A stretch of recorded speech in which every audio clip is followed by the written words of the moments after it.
أعوذ بالله من الشيطان الرجيم بسم الله الرحمن الرحيم الحمد لله رب العالمين وكفى والصلاة والسلام على نبي المصطفى أشهد أن لا إله إلا الله وحده لا شريك له وأشهد أن محمدا عبده ورسوله لا نبي بعده اللهم صل وسلم وأنعم وأكرم على هذا النبي الكريم محمد صلى الله عليه وسلم وعلى آله وصحبه أجمعين. Hadirin hadirat Bapak Ibu yang dimuliakan Allah, Assalamualaikum warahmatullahi wabarakatuh.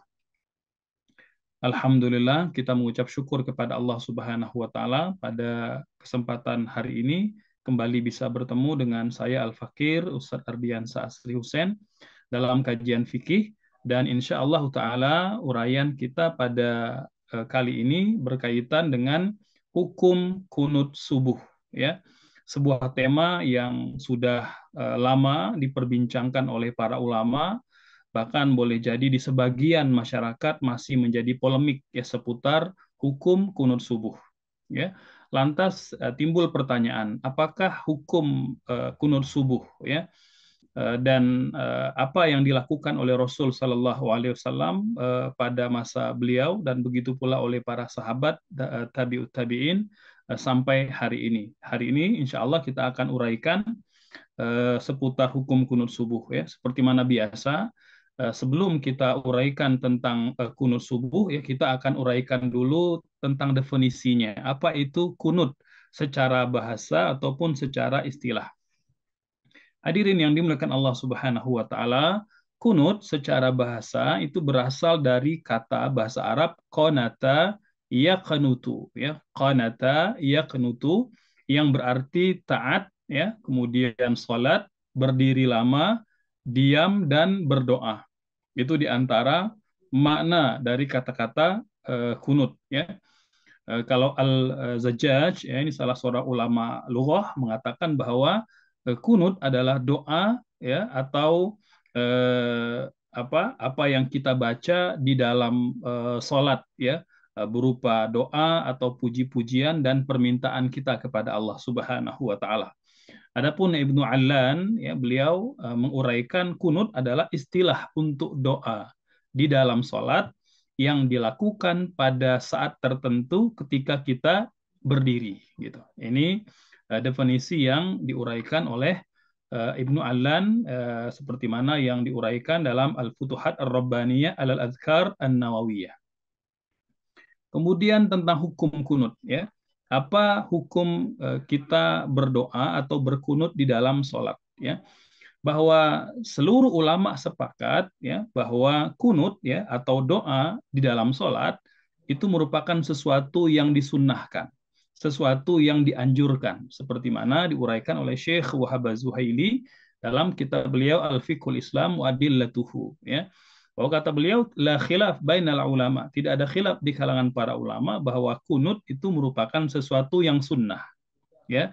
Meskipun mereka berbeda kapankah kita melakukan kunut, ya. Apakah khusus pada waktu subuh saja, atau pada semua waktu, atau pada waktu-waktu tertentu saja. Kemudian hukum sunnahnya kunut ini didasarkan pada beberapa hadis Rasul Sallallahu Alaihi Wasallam.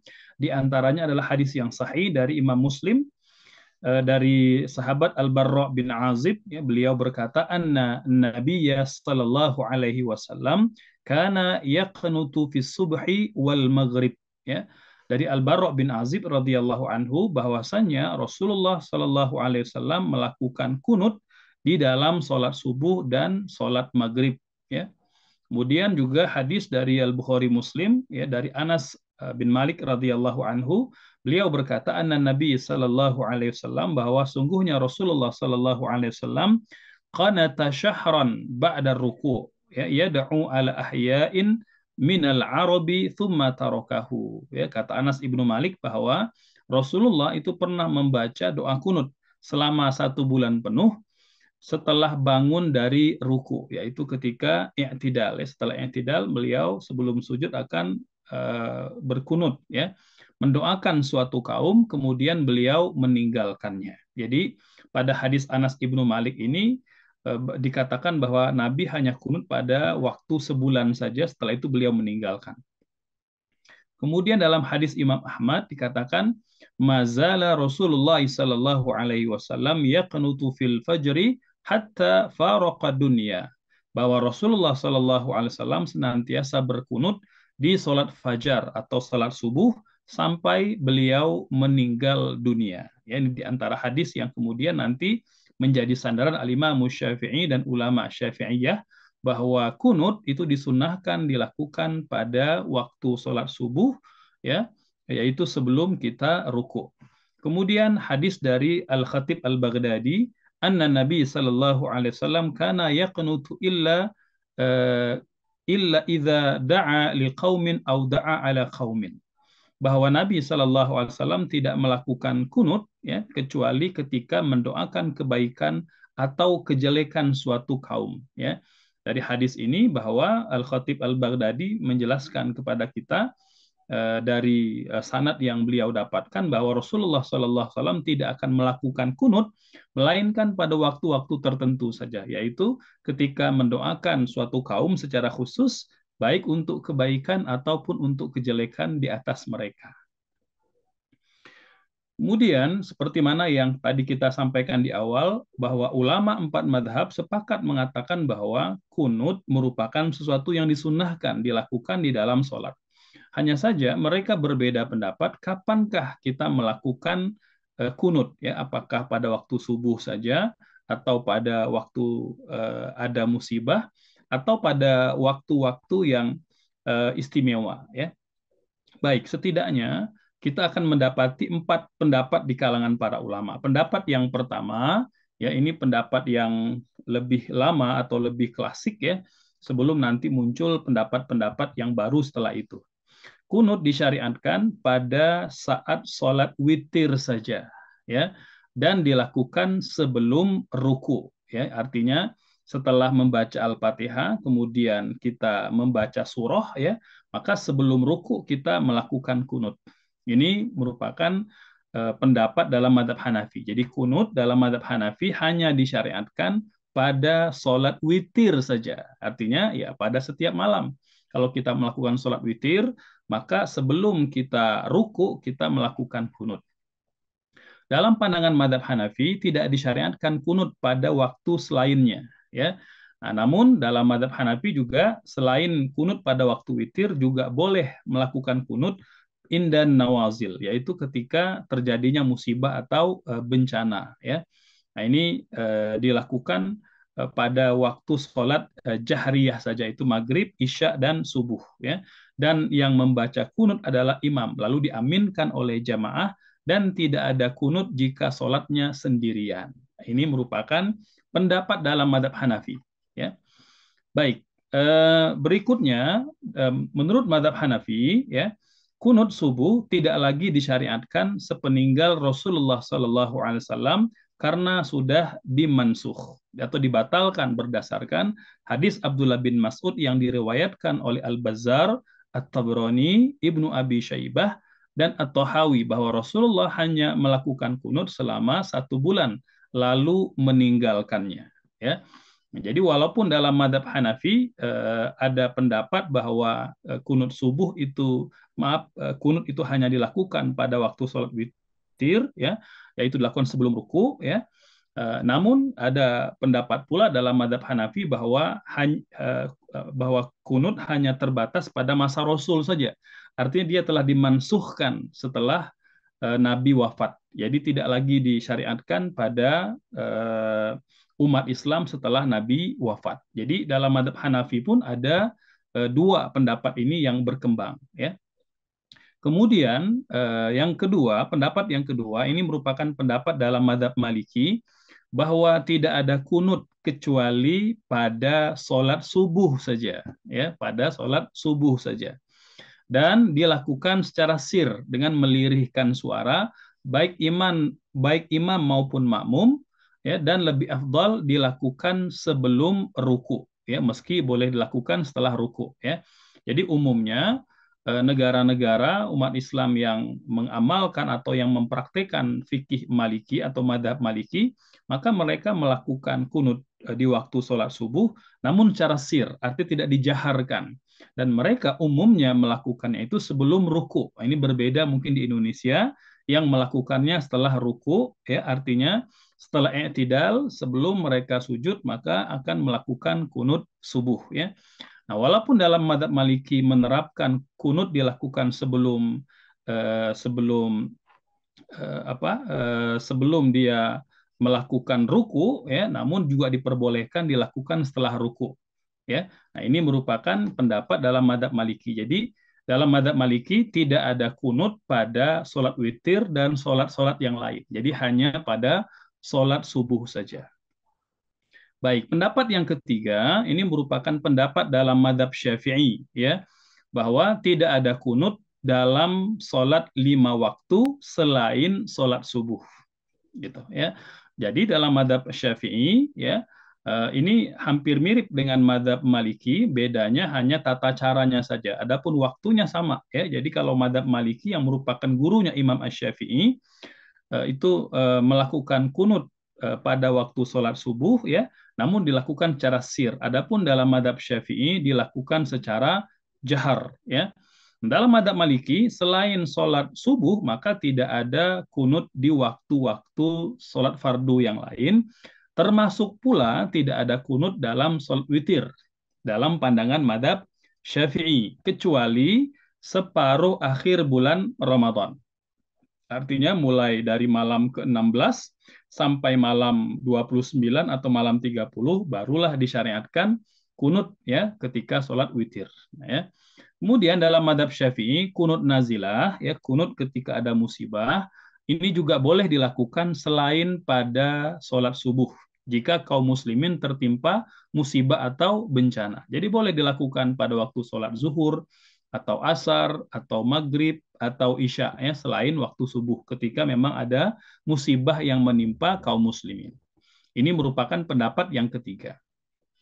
Pendapat yang keempat dalam mazhab Hambali berpendapat bahwa kunut disyariatkan pada sholat witir, ya, baik sebelum ataupun setelah ruku, gitu, ya. Tidak disyariatkan kunut pada sholat selainnya kecuali pada waktu ada nawazil. Jadi dalam mazhab Hambali tidak disyariatkan melakukan kunut subuh, ya. Jadi hanya disyariatkan melakukan kunut pada sholat witir, ya, boleh dilakukan sebelum ataupun setelah ruku, ya. Nah, kalau tadi kita berbicara tentang perbedaan ulama soal kunut itu sendiri, apakah dilakukan pada waktu subuh, ya, atau dilakukan pada waktu nawazil saja, atau sudah dibatalkan atau sudah dimansuhkan, gitu, ya. Nah, pada bagian yang keempat kita akan menguraikan tentang kunut subuh itu sendiri, ya, apa pendapat para ulama terkait dengan kunut subuh, ya. Secara umum hadirin yang dimuliakan Allah Subhanahu wa taala, bahwa terkait dengan kunut subuh ini hanya ada dua pendapat, ya. Pendapat yang pertama mengatakan disunnahkan, pendapat yang kedua mengatakan tidak disunnahkan, ya. Nah, seperti mana yang tadi kita sampaikan di awal bahwa Al-Imam Syafi'i dan ulama Syafi'iyah termasuk juga ulama Malikiyah ini yang berpendapat bahwa kunut di waktu subuh merupakan sesuatu yang disunnahkan, ya.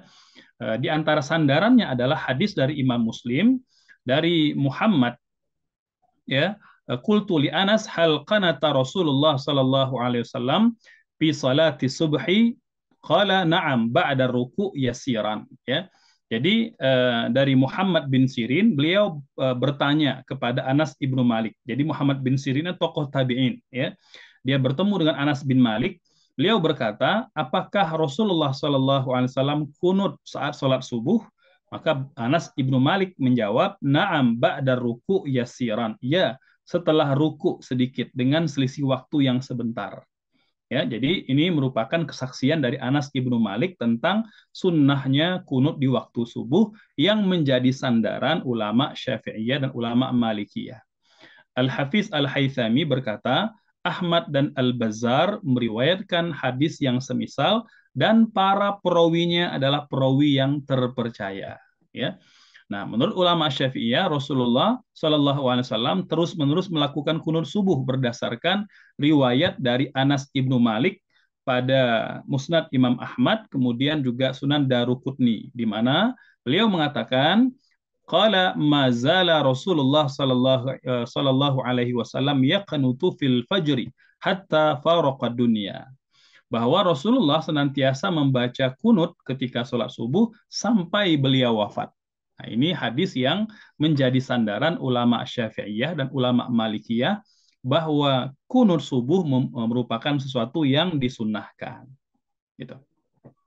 Kemudian Imam An-Nawawi dalam kitab beliau Al-Majmu' juga mengatakan tentang hadis yang tadi kita bacakan, kata beliau, haditsun sahihun rawahu jama'atun minal hufaz wa sahhahu wa mimman nassa ala sihhatihi Al-Hafiz Abu Abdullah Muhammad Ibnu Ali Al-Balkhi. Ya, kata beliau, hadis tersebut adalah sahih, diriwayatkan oleh banyak ahli hadis, dan mereka kemudian menyatakan kesahihannya.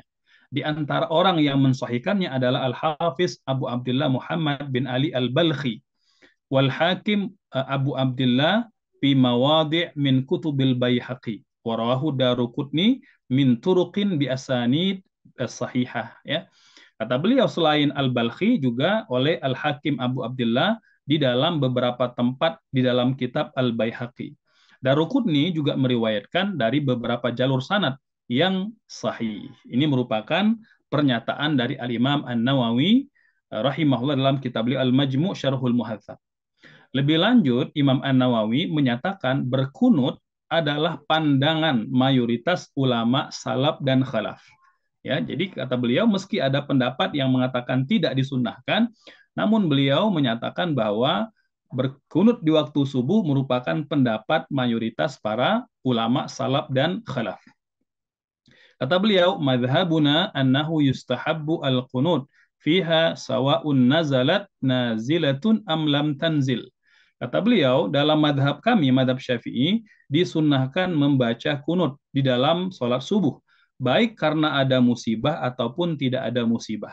Wa bihadza qala aktsarus salaf wa man ba'dahum au katsirun minhum wa mimman qala bihi Abu Bakar As-Siddiq wa Umar ibn Khattab wa Uthman wa Ali wa ibn Abbas wal Barra bin Azib radhiyallahu an.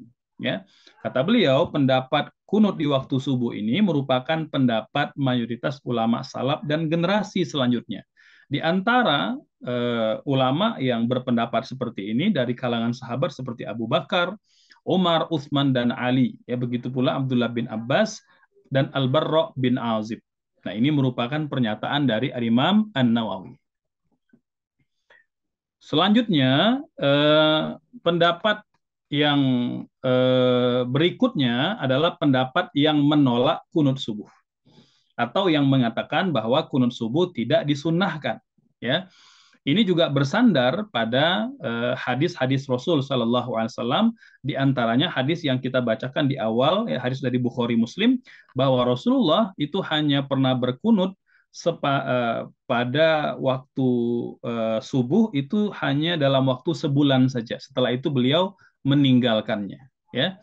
Nah, adapun kemudian komentar pendapat yang kedua terhadap hadis-hadis yang digunakan sebagai sandaran ulama Syafi'iyah dan ulama Malikiyah tentang sunnahnya kunut subuh, ya, bahwa hadis ini diriwayatkan oleh Imam Ahmad, Abdul Razak, Ibnu Abi Syaibah, ya, yang secara ringkas juga ada dalam At-Tahawi oleh At-Tahawi, Daruqutni, Al-Hakim dan lain-lain, ya. Nah, pendapat yang kedua ini, ya, dalam analisa yang mereka lakukan bahwa hadis-hadis ini secara umum mengambil jalur dari Isa bin Mahan Abu Ja'far Ar-Razi, yaitu dari Rubai' bin Anas, ya. Ia berkata, aku pernah duduk di sisi Anas ibnu Malik, lalu ada seorang yang bertanya, apakah sungguhnya Rasulullah pernah kunut selama sebulan? Kemudian Anas bin Malik menjawab seperti lafal hadis di atas, gitu ya. Nah, Imam Ibnu Turkumani memberikan ta'liq atau komentar atas Sunan Al-Baihaqi, salah satu sunan yang mengutip hadis ini. Itu beliau membantah pernyataan Al-Baihaqi dengan mengatakan hadis itu sahih. Beliau berkata, bagaimana mungkin sanadnya sahih sementara pada perawinya ada seseorang yang bernama Rubayyi, yaitu meriwayatkan dari Rubayyi, yaitu Abu Ja'far Isa bin Mahan Ar-Razi, gitu ya. Nah, dalam pandangan atau pendapat yang kedua ini, bahwa Abu Ja'far Isa bin Mahan Ar-Razi ini hadisnya tidak bisa dikatakan sahih, ya. Ada kelemahan, ya. Bahkan beberapa di antaranya mengatakan sangat lemah dan tidak bisa dijadikan sebagai hujah, gitu ya. Nah, ini hadirin yang dimuliakan Allah Subhanahu wa taala, dinamika ya yang terjadi di kalangan para ulama. Artinya, ya, dalam hal ini kita harus mentolerir perbedaan karena dia sesuatu hal yang menjadi perdebatan di kalangan para ulama. Tidak mutlak benar dan tidak pula mutlak salah, ya. Seperti mana pesan Al-Imam As-Suyuti, ya, begitu pula Al-Imam Asy-Syaukani, ya, beliau mengatakan bahwa dalam masalah-masalah khilafiyah kita tidak boleh saling mengingkari, ya. Sikap yang lebih tepat adalah kita saling menghargai, menghormati dan mentoleransi perbedaan. Kata para ulama kita, la yungkaru al-mukhtalafu fihi wa innama yungkaru al-muttafaq alaih. Tidak boleh kita saling menyelisihi pada sesuatu yang sifatnya khilafiyah, ada perbedaan, masing-masing bersandar kepada dalil, ya. Justru yang wajib kita ingkari kalau memang sudah terjadi ijma, ada kesepakatan di kalangan para ulama. Nah, barulah kemudian kita wajib mengingkari kalau ada orang-orang yang menyelisihi ijma atau sesuatu yang telah disepakati oleh para ulama. Hadirin yang dimuliakan Allah Subhanahu wa taala, selanjutnya apa lafal doa kunut yang dibaca ketika subuh, ya. Maka umumnya ada beberapa riwayat hadis, ya, dari Rasulullah, kemudian dari para ulama kita tentang doa-doa yang diajarkan kita baca saat sholat subuh. Di antaranya adalah adalah doa yang sangat populer, ya. Bismillahirrahmanirrahim. Doanya berbunyi, Allahumma hadina fi man hadait, wa afina fi man afait, wa tawallana fi man tawallait, wa barik lana fi ma a'tait, wa qina syarra ma qadait. Ya. Kemudian juga ada kelanjutannya, fa innaka taqdi wa la yuqda 'alaik, wa innahu la yazillu man wallait, ya, wa la ya'izzu man adait, tabarakta rabbana wa ta'alait, falakal hamdu ala ma qadait, nastaghfiruka wa natubu ilaik. Ya, kemudian ditutup dengan salawat wa sallallahu ala sayyidina Muhammad an-nabiyil ummi wa ala alihi wa sahbihi wa sallim. Ya. Hadirin yang dimuliakan Allah Subhanahu wa taala, bagian yang terakhir, ya, terkait dengan hukum kunut subuh, ya, seperti mana yang tadi kita sampaikan di potongan terakhir, bahwa karena hal ini adalah masalah khilafiyah, maka kita hendaknya saling menghormati perbedaan yang ada. Yang penting semuanya bertaklid merujuk kepada para ulama. Dan begitulah sejatinya kaum muslimin, ya. Dalam kondisi kita memang terbatas sumber dan referensi untuk merujuk, maka orang awam itu dianjurkan untuk merujuk kepada para ulama. Seperti mana pesan Al-Imam Al-Ghazali rahimahullah dalam kitab beliau Al-Mustashfa, al-ami yajibu alaihi al-istifta wattiba'il ulama, ya. Jadi hendaknya orang awam itu meminta fatwa kepada para ulama dan mengikuti pendapat mereka.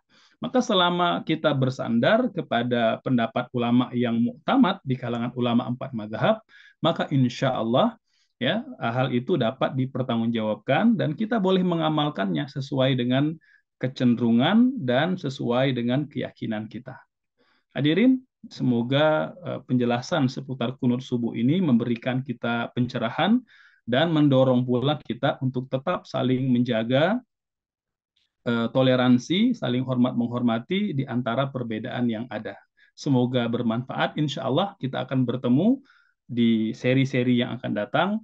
Wassalamualaikum warahmatullahi wabarakatuh.